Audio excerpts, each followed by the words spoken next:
The prayer of faith will save the sick.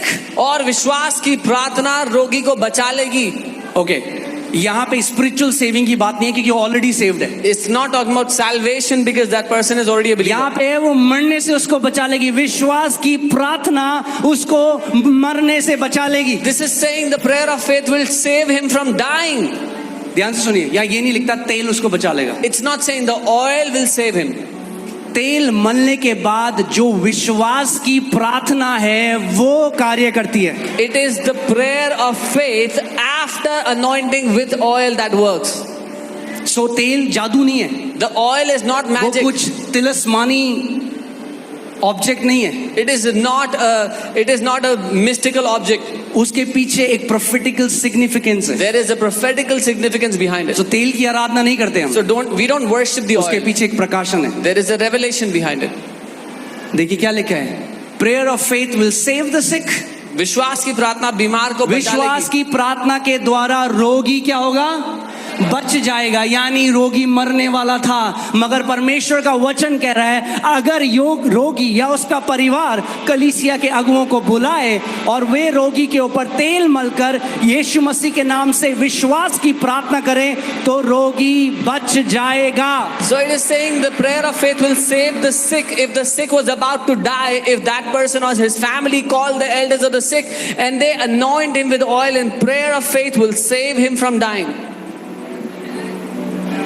Amen. So जब आप देखते हैं, हम देखते हैं कि कैसे यीशु मसीह के जो चेले थे they were anointing people with oil. So we see how the disciples of Jesus were anointing people with oil. वो तेल से अभिषेक कर रहे थे लोगों का. और जब मैं इस पे बाइबल में स्टडी कर रहा था, आप जानते हैं पहला मेंशन कब है तेल का, किसके साथ मेंशन है सबसे पहला. बहुत ही प्यारा प्रोफेटिक ये रेवलेशन है. Do you know where is the first mention of the anointing oil? This is a beautiful जो है जेनेसिस 28:18 में सबसे पहली बार जब तेल मेंशन किया है. उत्पत्ति 28:18. The first time oil is mentioned. और यहाँ पे बात है याकूब की कि याकूब अपने भाई से भाग रहा था. वो एक जगह में आया, उसने एक पत्थर को लिया, उसको तकिया बनाकर सो गया और जब सोया तो उसका साक्षात्कार परमेश्वर के साथ हुआ. And here it talks about Jacob who was running from his brother. He took a stone, made it a pillow and was sleeping there and he met God. और यहाँ पे लिखा है याकूब सवेरे उठा, उसने अपने सिरे के नीचे रखे पत्थर को उठाया और उसको खंबे के रूप में खड़ा किया. Then Jacob rose early in the morning. He took the stone that he had put under his head and set it as a pillar. क्या किया उसने पत्थर को? What did he do? खंबे की तरह खड़ा किया. He set it up as a pillar. तत्पश्चात उसने उसके शीर्ष पर तेल उंडेला. And poured oil on top of it. क्या किया? पत्थर के ऊपर तेल उंडेला. He poured oil on top. याकूब ने उस स्थान का नाम बेत एल रखा. And he called the name of the place Bethel. बेत का मतलब होता है घर या हाउस, और एल शब्द जो है वो परमेश्वर का, एलोहिम, एल. बेत L means house of God, परमेश्वर का घर. Beth is for house, El is for Elohim, the Lord. So it means the house of the Lord. Amen. मैं चाहता हूं आप तीन चीज इसमें ध्यान से देखें. I want you to see three things in this. पत्थर, The stone, खंबा the pillar, और house of God. and the house of God. क्या क्या है तीन चीज? What are the three things? हाँ हाँ. और पहले तिमोथी 3:15 में लिखा है, 1 Timothy 3:15. हम देखते हैं वहां पे कि वो परमेश्वर के घर की बात कर रहे हैं. It's talking about the house of God. I write so that you may know how you ought to conduct yourself in the house of God, which is the church of the living God, the pillar and the ground of truth. यदि मेरे आने में देर हो तो तू जान ले कि परमेश्वर के घराने में जो जीवित है परमेश्वर की कलीसिया है, कि तू कैसे जो सत्य का खंबा है और नींव है. So बेत एल क्या है? So what is परमेश्वर का घर. और अब नए नियम में पता चलता है परमेश्वर घर क्या है? जीवित परमेश्वर की कलीसिया. So we know that the pillar of God is the church of the living God.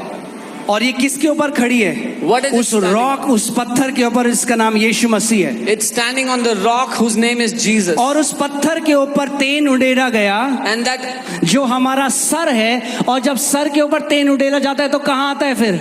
We have received of the same anointing as of the anointed one. and the oil was poured on the stone which is our head, and the same anointing is upon us. वो अभिषेक जो यीशु मसीह के ऊपर उंडेला गया, हम आज उसके भागीदार हुए हैं। The anointing that was poured upon Jesus, we have become partakers of क्योंकि it. वो क्या है? वो सर है। Because he is the sir के head. ऊपर तेल उंडेला जाता है, The head, the oil मगर वो is, सर के ऊपर ही नहीं रहता, the oil वो is बहता poured हुआ on the नीचे head, आता है। but it comes down on the body. आमीन। समझ, थोड़ा बाइबल स्टडी ऐसा तो नहीं हो रहा है? आमीन। हमें शिक्षा की जरूरत है, We need teaching. है ना? Teaching won't excite you, but it will establish you. शिक्षा से आप उत्साहित नहीं होंगे लेकिन स्थापित हो जाएंगे। Many times there are Christians who are excited but not established. बहुत बार मसीह लोग उत्साहित तो होते हैं पर स्थापित नहीं होते जिंदगी में। आमीन। कितने लोग समझ रहे हैं मैं क्या कह रहा हूँ? सो तेल उंडेला जाना अनॉइंटिंग को दर्शाता है। So the pouring out of oil reflects anointing. यीशु मसीह, जो हम बोलते हैं Jesus Christ, Christ last name नहीं है उसका। Christ is not the last name of Jesus. Yeah. जैसे बोलते हैं आलोक शर्मा, वैसे ही यीशु मसीह नहीं, नहीं। Christ is not a last name, it's not a surname, it's a title, it's a function. वो एक फंक्शन है, एक टाइटल है, एक ओहदा, एक स्थान है। Christ simply means the anointed one, Christos, anointed one, अभिषिक्त किया हुआ। मसीह या क्राइस्ट का मतलब है अनॉइंटेड वन या अभिषेक किया गया। प्रेरितों के कार्य 10:38 में देखते हैं क्या लिखा है।